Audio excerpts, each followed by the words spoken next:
আসসালামু আলাইকুম। সবাই কেমন আছেন? আলহামদুলিল্লাহ আমি ভালো আছি। আমি আজকে খুব সুন্দর একটি ভর্তা রেসিপি করব। আমি এখানে একটি প্যানের মধ্যে তেল দিয়ে প্রথমে শুকনো মরিচগুলো ভেজে নিচ্ছি। শুকনো মরিচটি ভাজা হয়ে গেলে আমি ওই তেলের মধ্যেই কিছুটা পরিমাণ রসুন কুচি দিয়ে দিলাম এবং সামান্য একটু হলুদ দিয়ে দিলাম। তারপরে আমি পটলগুলো ছিলে নিয়ে এভাবে চিকন চিকন ফালি করে নিয়েছি। এবার আমি পটলগুলো তেলের মধ্যে দিয়ে দিচ্ছি। এবার সুন্দর করে পটলগুলো ভেজে নেব। সামান্য পরিমাণে লবণ দিয়ে দিলাম। এখন পটলগুলো নেড়ে নেড়ে সুন্দর করে ভেজে নেব। রসুনের মধ্যে হলুদ দিয়েছি যাতে পটলে সুন্দর করে একটু কালার আসে।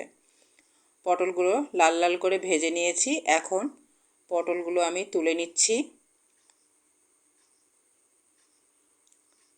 সব পটল ভাজাগুলোই আমি তুলে নিলাম। এবার এক সাইডে রেখে দেব। এবার কড়াইয়ে অল্প একটু তেলের মধ্যে আমি কিছু পেঁয়াজ কুচি দিয়ে দিলাম। পেঁয়াজগুলো লাল করে ভাজবো না, শুধু একটু নরম হয়ে আসলেই হবে। নরম হয়ে গেলে এর মধ্যে আমি সামান্য পরিমাণে কালো জিরা অ্যাড করব। আপনারা যারা কালো জিরা খেতে পছন্দ করেন না তারা স্কিপ করলেও পারেন, কিন্তু কালো জিরাটা দিলে একটা সুন্দর ফ্লেভার হবে। হালকা ভেজে তুলে রেখে দিলাম। এবার শিলপাটায় আমি শুকনা মরিচ এবং যে রসুনগুলো ভেজে রেখেছিলাম সেটা লবণ দিয়ে বেটে নিচ্ছি। রসুন আর শুকনা মরিচগুলো বেটে নেওয়ার পর আমি ভেজে রাখা পটলগুলো বেটে নিব। অনেক সময় আমাদের মুখে খাবারের রুচি থাকে না, তখন কিন্তু এরকম একটা ভর্তা যদি হয় তাহলে কিন্তু পেট ভরে ভাত খাওয়া যায়।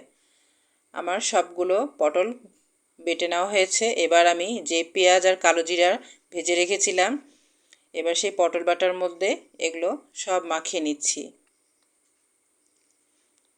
ভর্তাটা খেতে খুবই মজা হয়েছিল। গরম ভাতের সাথে খেতে খুবই অসাধারণ লেগেছে। আপনারাও এরকমভাবে এই ভর্তাটা তৈরি করে খেয়ে দেখতে পারেন।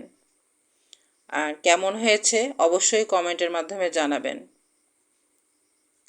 এরকম একটা ভর্তা হলে আর কিছুই লাগে না।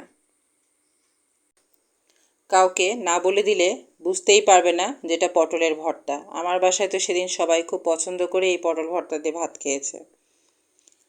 আমার ভর্তাটা পুরো রেডি, আমি সেটা পরিবেশন করে দিলাম। আমার ভিডিওটি কেমন লাগলো সবাই জানাবেন। আল্লাহ হাফেজ।